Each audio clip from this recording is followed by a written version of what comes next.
All right, hello and welcome to Sex Talk with Natasha. We're having a few technical difficulties tonight, so we ask you to bear with us, and we're starting the show a little bit late, but we're super happy to be on. My name is Natasha Helfer-Parker. I am the host of Sex Talk with Natasha. We are, because of some of the technical difficulties that we're having, we're going to actually stream the entire show tonight on Facebook Live.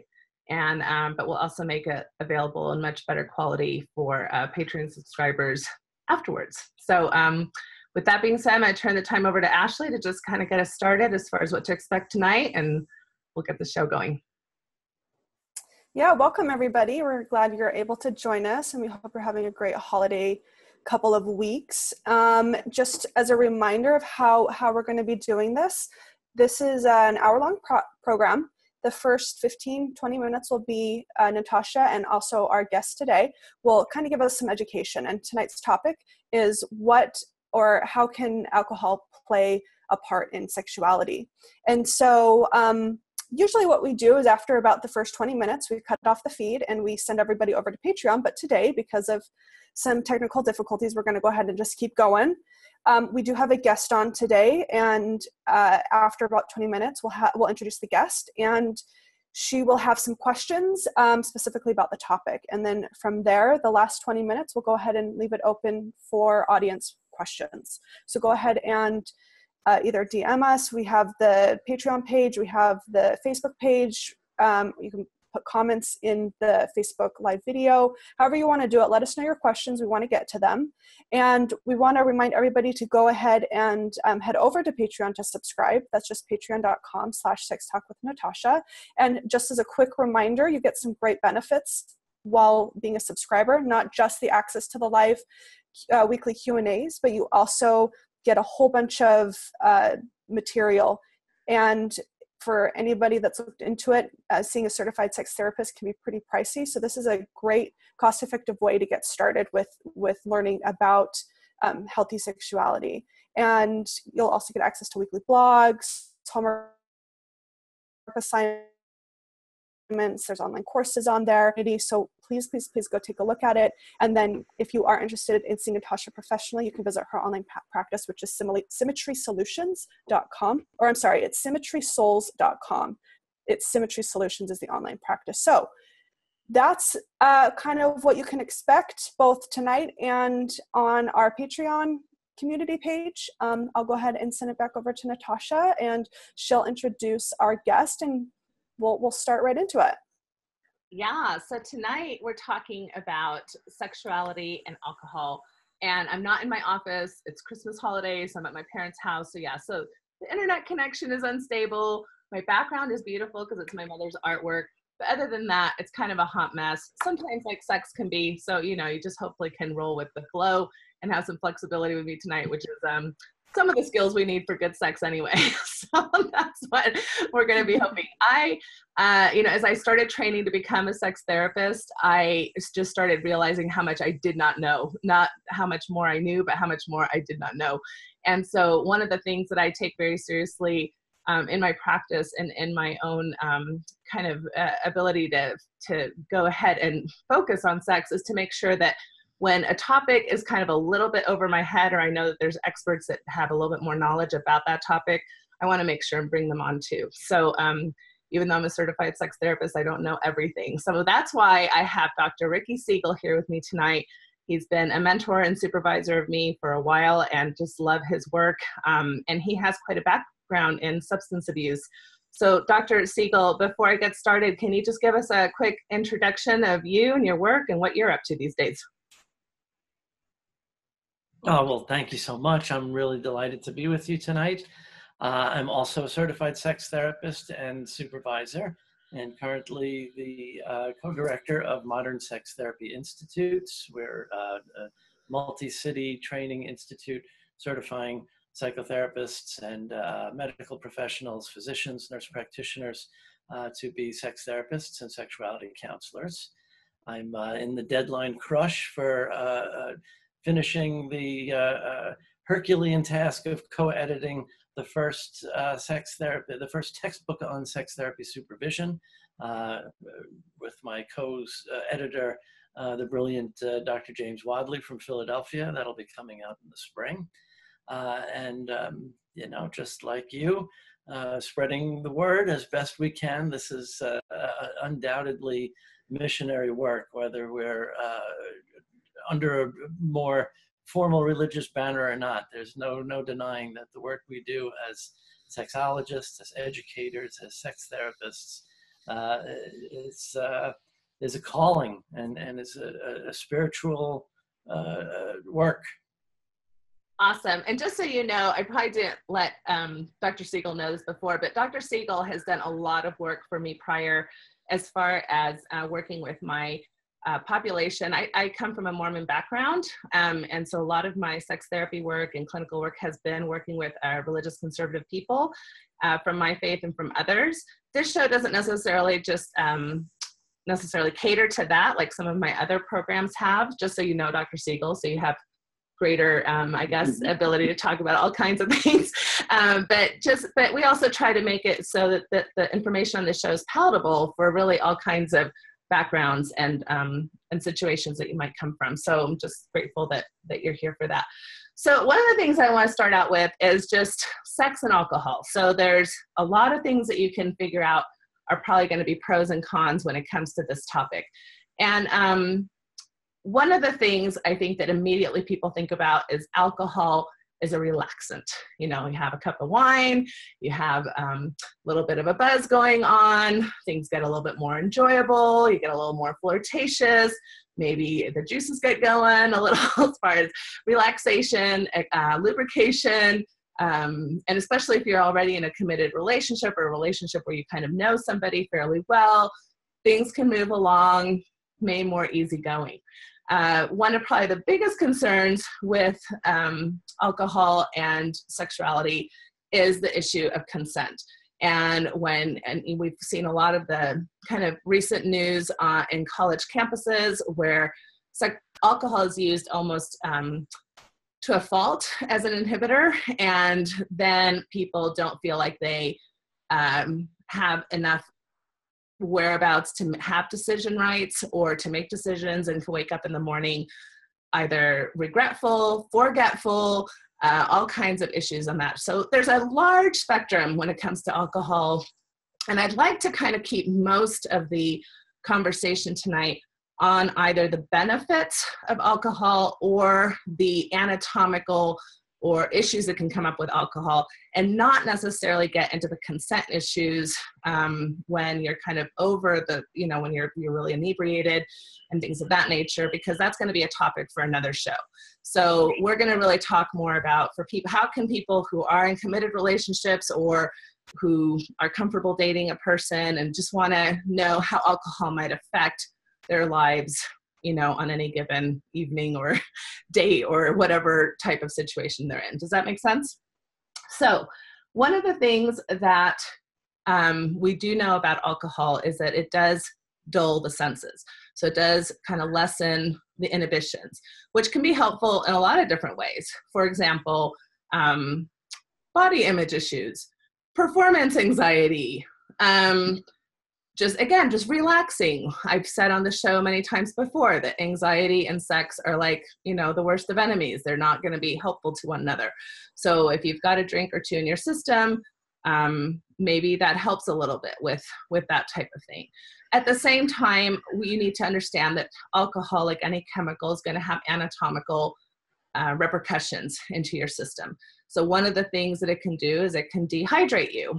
And guess what your vagina needs to do? It needs to lubricate. So that might be an issue when it comes to, for females, as far as having orgasms and being able to have non-painful sex. Also, what about if you're dulling the senses and, you know, the normal touch or things that you might enjoy, your brain might not completely connect with that as quickly, right? And so it might take a little longer. So now climax or orgasm it takes longer to get there, and people can get frustrated with that. For men, you know, anything that's alcohol affects blood flow, and blood flows affects the penis. So we've got to think about the ways that can happen. For some men, again, because it's an inhibitor, it might actually help with premature ejaculation. It might slow things down. At the same time, there might be blood flow issues. So now it's affecting your erection. And if you're a chronic drinker or drink often enough, there can be long-term effects. That's pretty much like my level of expertise on this as far as like my 5 or 10 minutes in and things that people might want to be thinking about. And this is why I want Dr. Siegel to weigh in and just kind of give us his maybe bullet points or thoughts and ideas about how alcohol can be either useful or detrimental to people using it in their relationships and their sexuality. So you ready to weigh in? Well, that was perfect. I mean, you hit on 3 bullet points that I would have just said are the most important, right? And like so many other, I guess we'd call sex enhancing things, pro-sexual drugs, it always comes down to being dose dependent. And exactly as you said, the difference between a glass or 2, which brings about that disinhibition and anxiety reduction, can be a very pro-sexual thing, but the bottle of wine before dinner can just lead to disaster. I often liken it to just our natural pharmacy and the natural biochemistry that's going on in the body, even with sexual response. And I know you've heard me talk in trainings about endogenous versus exogenous pharmacology. Exogenous being those drugs that we take from the outside and put in, things we drink or smoke or sniff or inject. But endogenous pharmacology is all of the pharmacopoeia that exists in our brain and throughout our nervous system and throughout all our body functions. So even an orgasm itself can be said to be kind of like, in junkie terms, like a speedball. There's an opiate effect and a stimulant effect. There's adrenaline, there's endorphins, there's this wonderful euphoric buzz and this heart racing, heart pounding, blood pressure. So when we bring alcohol into it, it fits very well with this idea that with our natural biochemistry, we know as sex therapists that good sex lives sweet spot between relaxation and arousal. That we know all kinds of sexual dysfunctions are about anxiety. So what you said is spot on.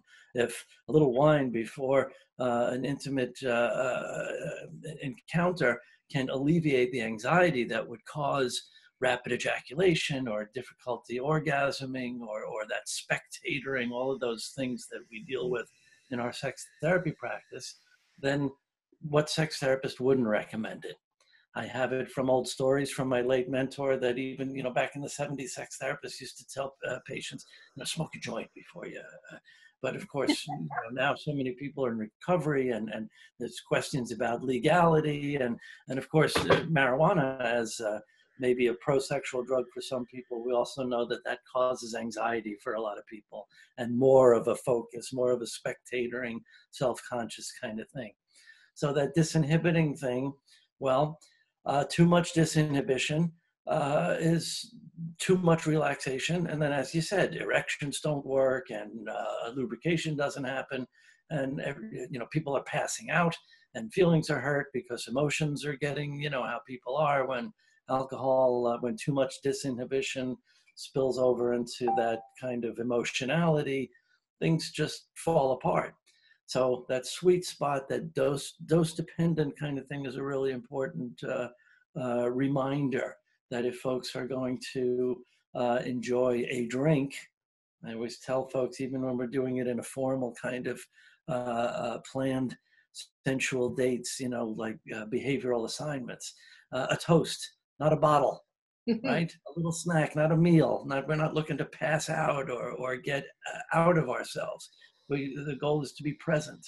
And again, the higher the alcohol dose gets, the less likely people are able to be present. And then it spills over into the other really critical issue you mentioned about consent. That right. Unfortunately, that ancient reputation of alcohol as not just the social lubricant, but the almost a sinister reputation as, one of these thousands of old jokes about alcohol being known as LPR, right? I don't know if you heard this old nugget, uh, liquid panty remover, right? So No, I this haven't heard that. reputation, yeah, these creepy things that guys say that contribute to this reputation that alcohol is the tool, as you mentioned, to put someone in a state of inebriation where part of it has to do, I think, with old gender stereotypes that women have to be, women are naturally not sex as men, so they have to be plied. They have to be loosened up and get a couple drinks in them, and then they're likely to do things they wouldn't, their proper woman sobriety wouldn't allow them to do all of that crap, right? So that's the sinister side of it. When guys get the message that alcohol is something to be used, right, and then of course.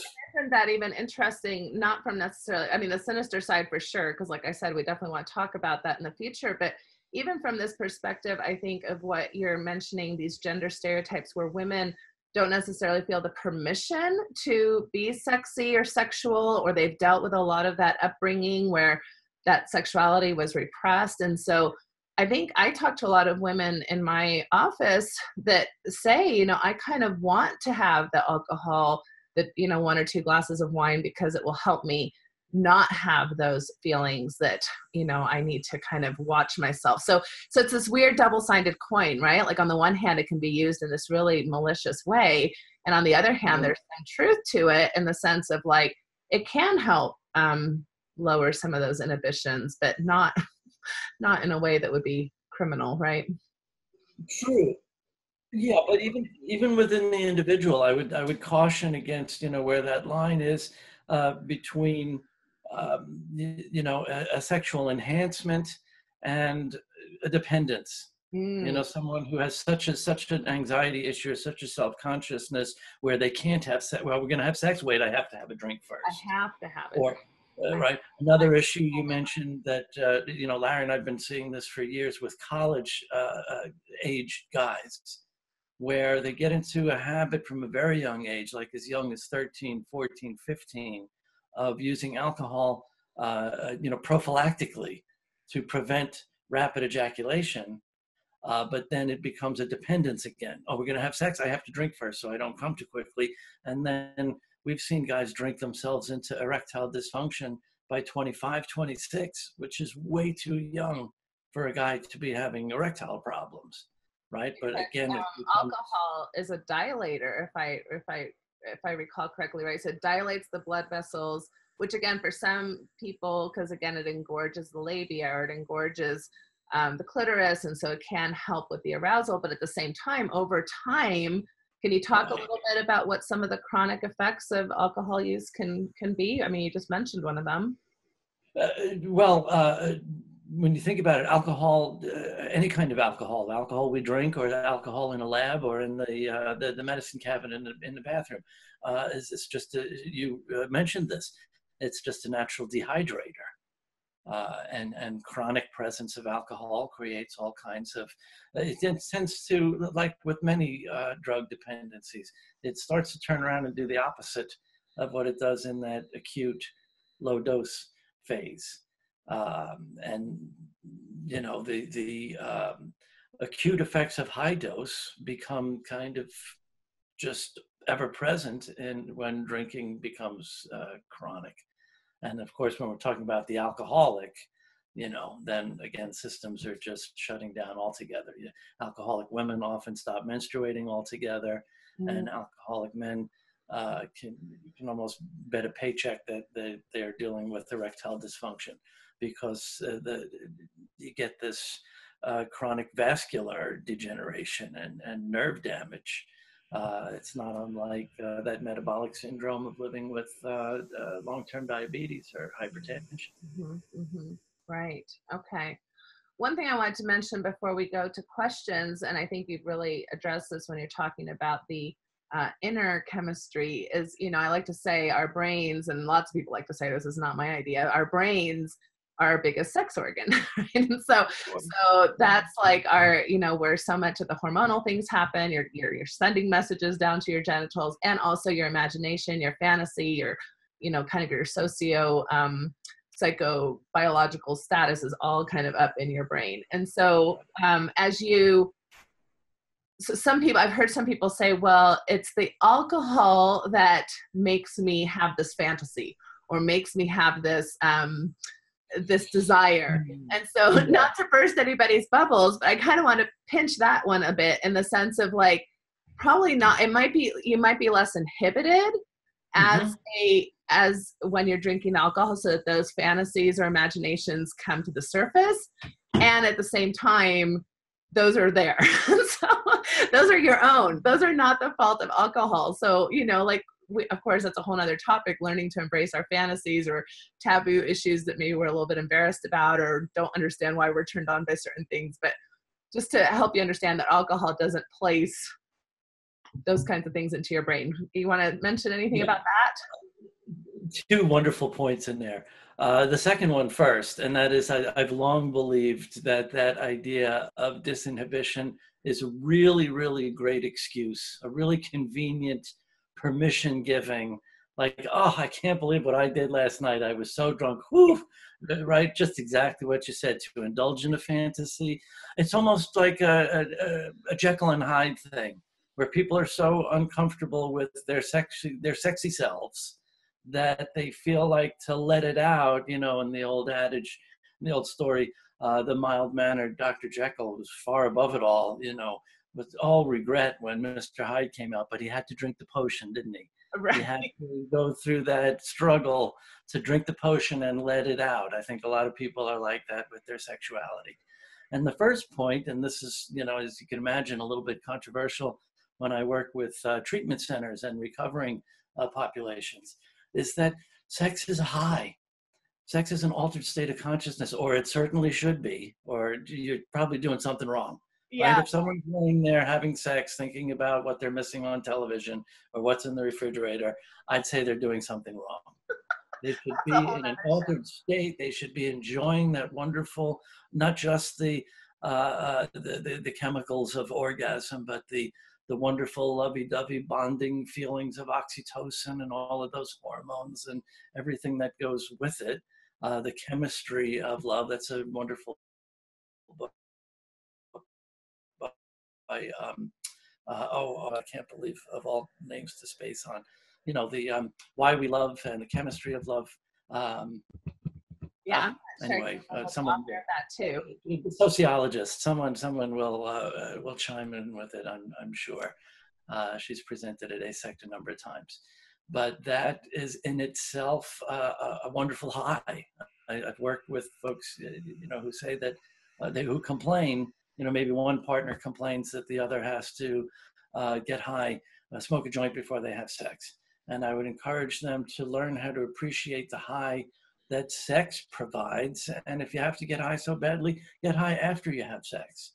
If your partner feels more connected with you, right, why put a wedge in there and why have something that's causing conflict?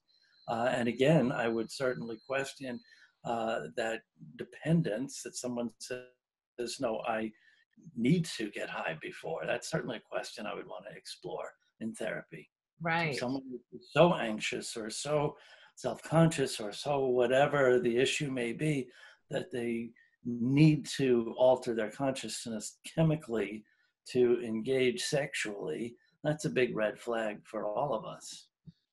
Well, and one of the things that I thought was interesting, I just read a research article somewhere, I forget where, I probably need to link to that, but where they were saying that couples, if they share their values around alcohol, it's something that will bond them. So in other words, if both of them feel very strongly that they should not drink, then that's something that kind of bonds them. But those couples who feel like, hey, a glass at dinner time, a glass of wine at dinner, or a glass before bedtime, and they kind of both enjoy that's something that bonds them and helps their sexuality.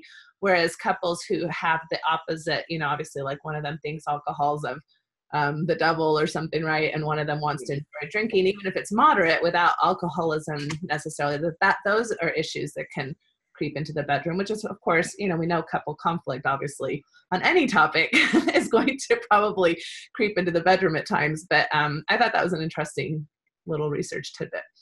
Well, I think we're at the point where we want to open up for questions. Is there anything before we go to questions, Ricky, that you'd like to mention that you feel like you haven't had a chance to? Not that I'm thinking of at the moment. Okay. All right. So Ashley, do you want to invite our guest? Yeah, so today we have a guest and she has some questions prepared specifically about alcohol and sexuality. Let's go ahead and unmute her. Let's see. Yes, I can Actually, yeah.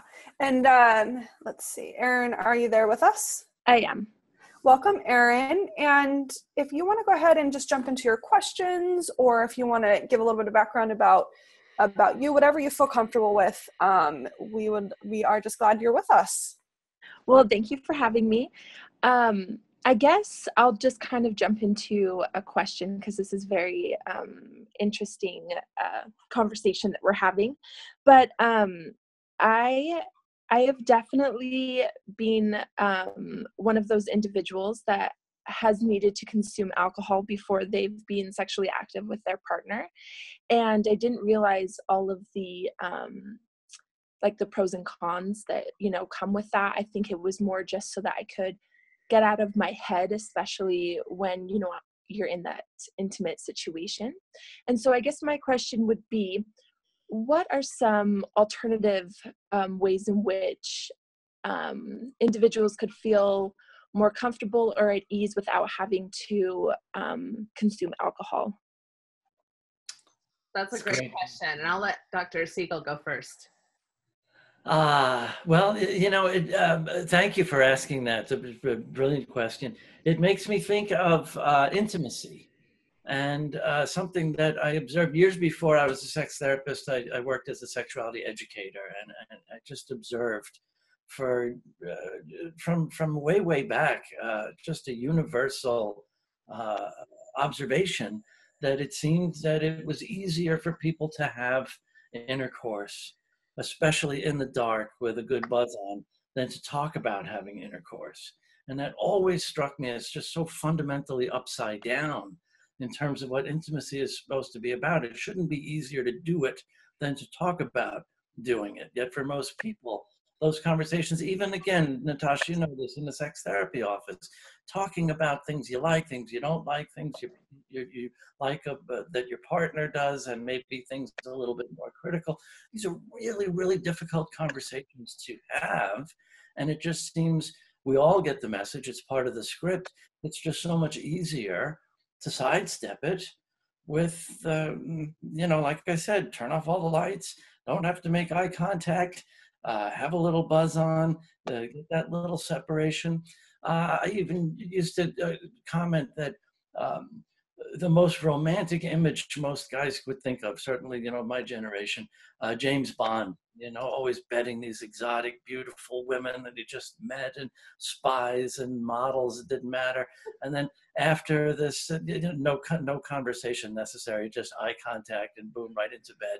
And then after orgasm, the most romantic thing, right? He'd immediately lean over, grab 2 cigarettes, light them both, and give her one.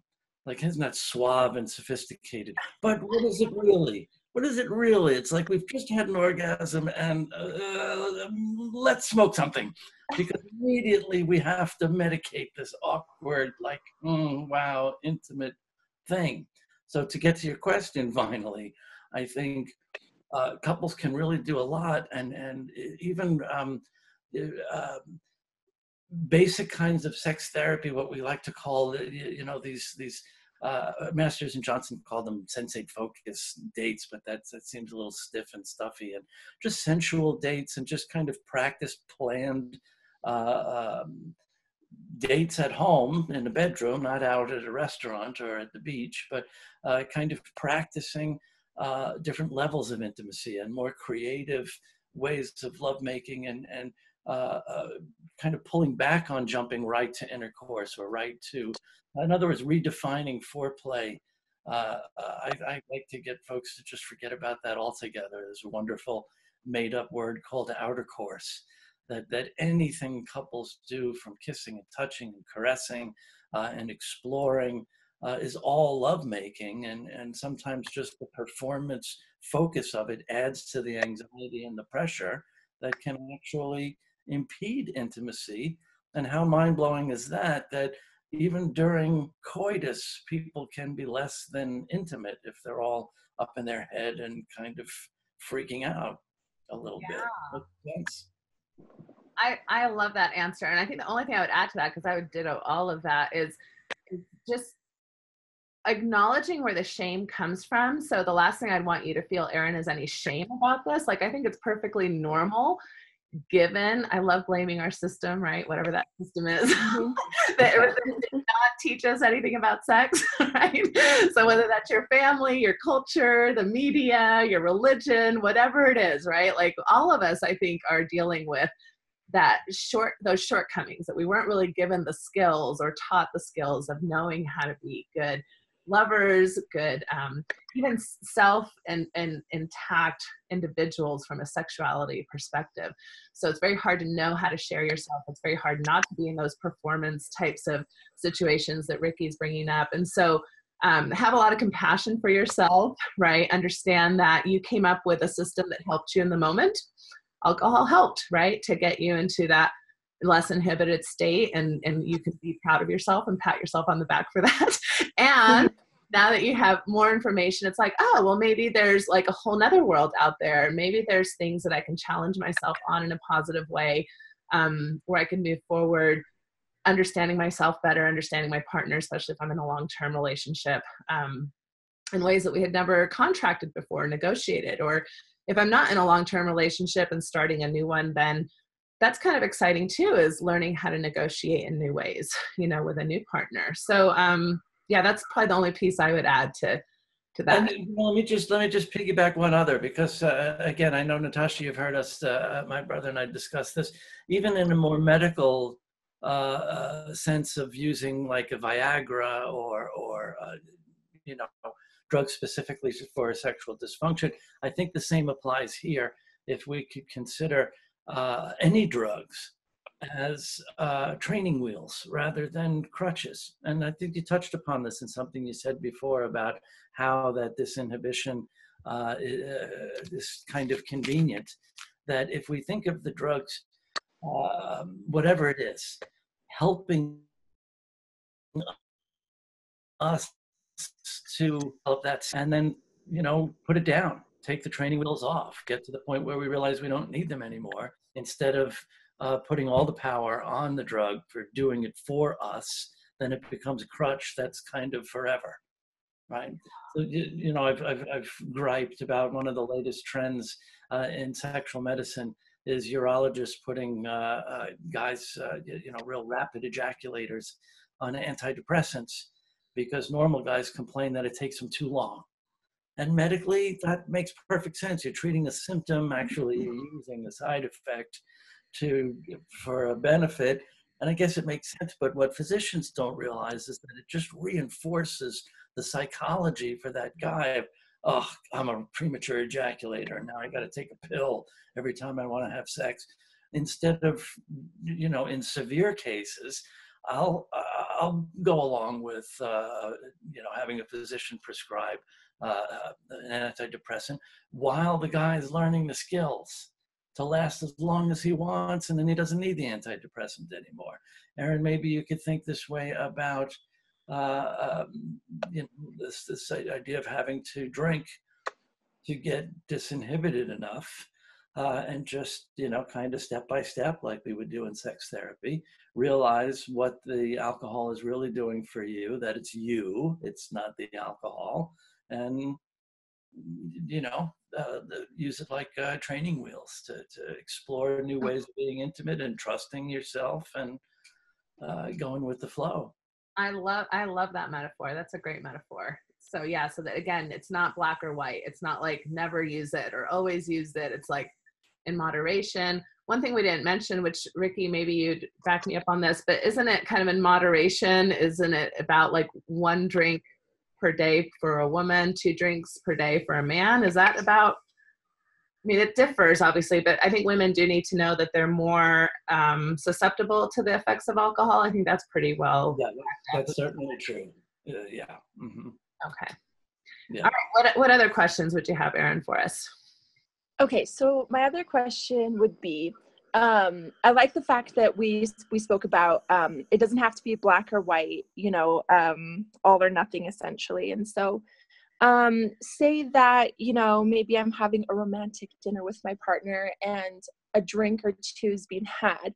How does that affect the woman's orgasm? All right. You want to hit that one? I want you to hit everything first because you're my guest. Okay. All right. Well, as you said before, pharmacologically, alcohol is a central nervous system depressant. So it's in the same category as drugs like Valium and Xanax and GHB. And, as central nervous system depressants, they slow things down. They could cause delayed orgasm. And as Natasha pointed out earlier, they certainly can decrease sensitivity. I was raised with this kind of mantra that the recipe, so to speak, for orgasm is friction and fantasy, right? It's certainly the formula for an erection. And if the literal nerve sensitivity to that friction is decreased because of alcohol, you remember again in higher doses, it's an anesthetic, it's an analgesic. It used to be used for surgery, for crying out loud. So if again in a dose-dependent way, it's decreasing sensitivity to the point where it's just not sufficient to bring someone over the hump, so to speak, to orgasm, then that's problematic as well. So again, a dose-dependent thing, moderation. Little doses are usually in that pro-sexual range. Anything more than that, and I do like the analogy to alcohol with food, the same way we talk about alcohol with sex. There's millions of people all over the world that drink wine with dinner every day, and there's actually health benefits to that. And it doesn't cause sexual dysfunction, it doesn't cause relationship problems, it doesn't cause dependence. They don't fit any of the clinical criteria for alcoholism, right? It's just something that's done sensibly and for good effect, not detriment. Yeah. Yeah. And so what I would add to that is that I think some women do describe their orgasms to be stronger or longer even when they're slightly buzzed. And I think, again, this has to do with reduction of anxiety. And because for some people, the slowing down process can also elongate the process. So it can, it might take a little longer to get to orgasm, but it might last a little longer, right? And so these are kind of some of the chemical effects that this is having on the female orgasm anyway. So yeah. That could be part of just giving into and enjoying that high as well, which remember is a perceptual thing about the sex organ between our ears. We used to joke about this years ago, again, with marijuana. People, the stoners used to argue that food tastes better high, even like those dog food 7-Eleven burritos that they sell drunk people at 2 o'clock in the morning, right? Do they actually taste better when someone's high? Well, there's no way to objectively measure that because taste is a subjective thing. So if you think it tastes better, well, guess what? It tastes better, right? So if you think you're enjoying sex and again, really able to I like another helpful analogy is taking the plunge, thinking of it as a pool that you can just fall back into and really just luxuriate in without that spectatoring, without all of those unsexy thoughts, then sure, of course it is better. Yeah, that's great. Erin, any last questions? Yeah, I guess my other question would be, so I have worked a lot with students, but then also I do have, younger generation family members. And what sort of advice would you give adolescents or college age students about, you know, mixing your drug of choice with sex or vice versa. I know we're kind of, you might go into the consent a little bit, and I know that's for another topic, but what sort of advice would be beneficial for them to hear instead of no, no, no, essentially? Oh, no, it's such a wonderful, wonderful way to end. I can't believe this hour has flown by. I thought our half-hour show went by quickly. This was crazy, even an hour. But that's a wonderful question. Thank you for asking it. And as I said, I do work a lot with recovering communities. And I actually did my doctoral dissertation research on this. And among the data that was generated, a lot of survey data, was asking folks in treatment or folks who'd been in treatment how old they were when they got high for the first time and how old they were at their sexual debut. And it's near universal and nearly perfect. I mean, with very few outliers. The vast majority of folks say they started getting high between 12, 13, 14, 15, 16, and their sexual debut was about 1.5 to 2 years after that. It's very rare. It was very rare in my research to find someone who said they had sex first at 14 and started getting high at 16. Instead, they started drinking or smoking weed at 13, 14, had their sexual debut at 16, 17, and then fast forward, they're 25, 30, 35 years old in rehab, realizing that they've never had sober sex in their entire lives. And they have to, like 13, 14-year-olds, relearn about their sexuality all over again. So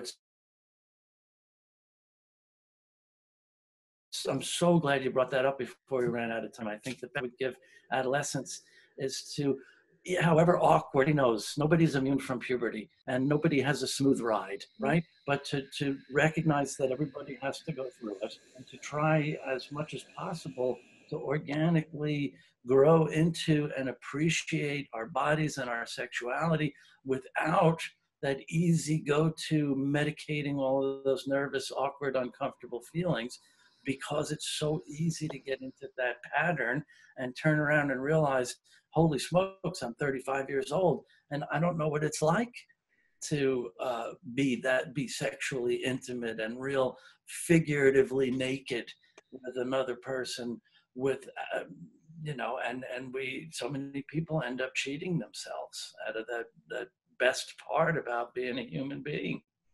Thanks for asking that. I hope that was helpful. Yeah, that was helpful. Thank you.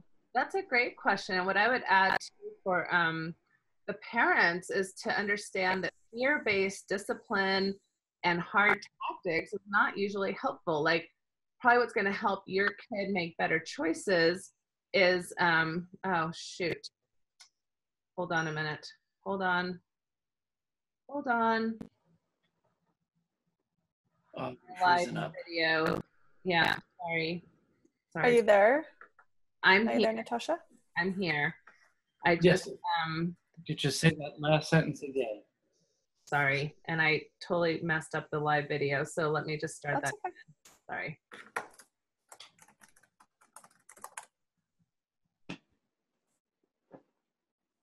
Okay, is it starting? Okay, so just to finish that thought, that fear-based techniques from parents are usually not going to be helpful, or even religious-based, like, well, God will be upset with you, or that's not what we do as Mormons or as Jews or as Catholics, or it's really helpful to give kids honest information. These are the ways that it can help you. These are the ways that it can hurt you. And these, just giving an explanation, just like Ricky did just now. Like, if you don't learn how to have sex in sober ways, then that's probably going to come back to bite you in the butt when you're in your mid-20s or mid-30s, and so just being, I think, really honest and upfront with teenagers is probably the best way to go with some of those things. Before we end really fast, and I do apologize for all the little technical difficulties we've had, do we have a few questions from the audience, Ashley? We do. I think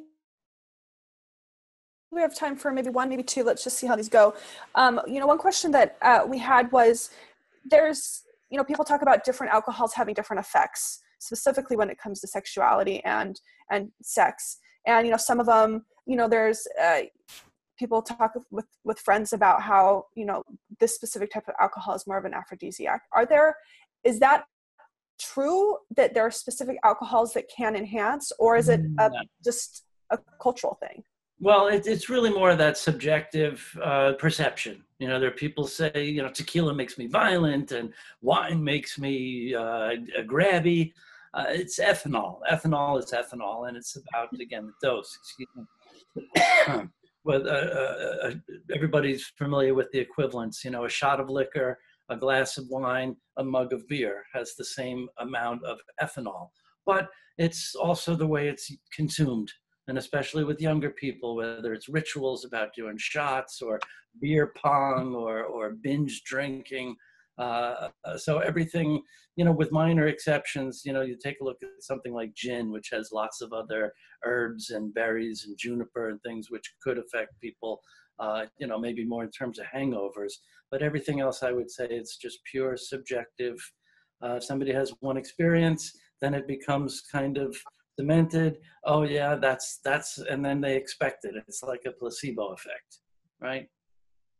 Yeah, but it's all basically ethanol, and ethanol does the same thing.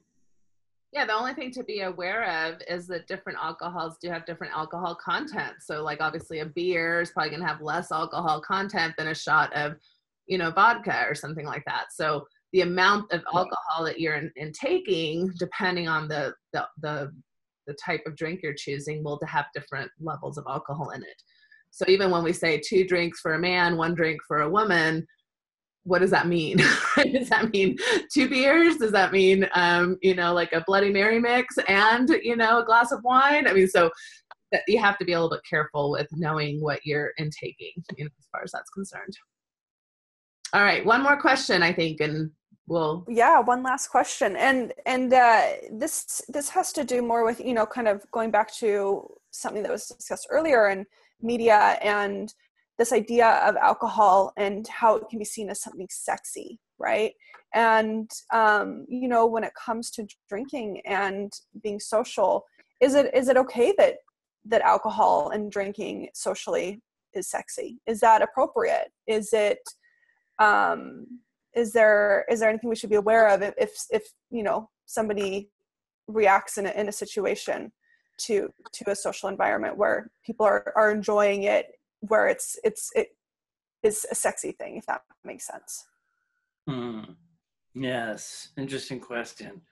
Again, I'd say it comes down to disinhibited versus drunk. Right? Disinhibited if someone's looser, if someone's feeling a little more confident, if they're less anxious, if they're feeling more sociable. Again, the social lubricant part of that, then I could certainly see how that could be sexy. If someone feels sexier, if they feel more confident, then yes.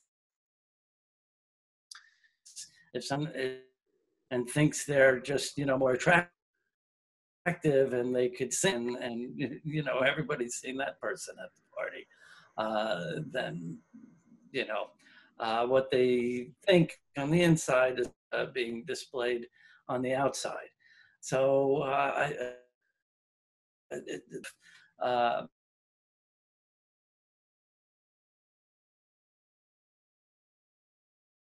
using alcohol responsibly.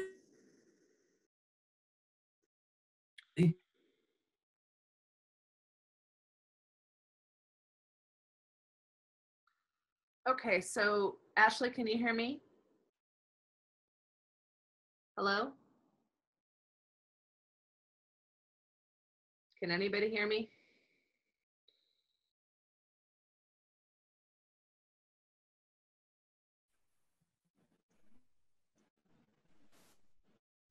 Are we back? Let's see. Let's give her a sec to hop on here. I really like that answer, by the way, Dr. Siegel. Yeah, are you there, Natasha? I am here. Can you hear me now? She'll probably hop on here in just a second. Just, I guess what I was saying is, you know, when we're young and learning even what the difference between intoxicated and buzzed is, and understanding what, I mean, it's going to be different for everybody.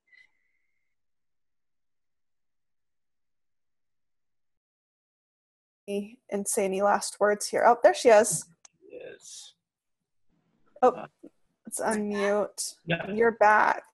I'm so Just sorry. in time to turn us off, huh? I think that the whole thing recorded. So whatever you all did, I never, it still says it's recording. So hopefully we caught whatever you did when I got lost. So anyway. Yeah, it's saying it's recording on my end as well. Okay, good. All right. So did he answer that question? He did. He did. Good. So the only thing I would add to that, I think this is kind of like how I see the idea of lipstick or shaving our underarms, right? Or having certain things that the society or the culture has decided is sexy. I'm not a proponent of necessarily buying into that kind of thing. And at the same time, I wear lipstick and I shave my arms. So it's kind of like, or my armpits, I guess is what I'm talking about. Anyway, so I think it's, again, kind of having this dual relationship, not feeling like those things necessarily define our sexuality or define our level of desire or attraction, but understanding the role that they play in our cultural context. And we can adopt them and we can use them in ways that maybe help us feel sexy, just like wearing a teddy might help me feel sexy, but it doesn't really make me that much more sexy, right? If I can just own my own sexiness, if that makes sense. But it's a tool that I can use at a particular time, and I might have fun with that teddy or whatever I use. Alcohol, I think, can be like that. So again, is it defining your entire sexuality, or is it a tool that you can use that at certain times it helps you loosen up, feel sexy, etc.? So that would be my addition to the comments that Dr. Siegel offered. I can't thank you enough, Dr. Siegel, for being on. Thanks for your flexibility in our little tech problems. Yes. Thank you. Thank you so much. Always just charms talking with you. Any chance I can get, I will take. And I hope to take you up on that and have you guest on our show in the new year. Best wishes to you. Tell us about that, Dr. Siegel. What is a happy, healthy, wonderful 2018. Sex Talk with I just meet local radio in South Florida and also live on Facebook and post it up to YouTube on Monday nights at 9 p.m. Eastern time. Okay, so we'll definitely link that is awesome as a resource. Yeah. And Ashley, take us home because my internet is still problematic. So take us home. Yeah, well, thank you everybody for joining. We really appreciate it, and thank you for being patient with our technical difficulties. And just so you all know, we're still doing this no matter what, technical difficulties or not. We're into this. So thank you for joining. And just as a reminder, please go subscribe on Patreon, patreon.com/sextalkwithnatasha. You're going to get some great things by being a subscriber. Again, you'll get the weekly live Q&As, you'll get some homework assignments, blog posts, all this fun stuff. And as always, if you're interested in seeing Natasha professionally, go check out symmetrysouls.com, and you can reach her there, or join us on the other social media networks as well. We're on Instagram, Twitter, Facebook. So thank you, everybody. Erin, thank you so much for joining. Your questions were great. Dr. Natasha, as always, thank you very much. Thank you. Thank you all. Good night. And we'll see everybody next week. All right. Bye.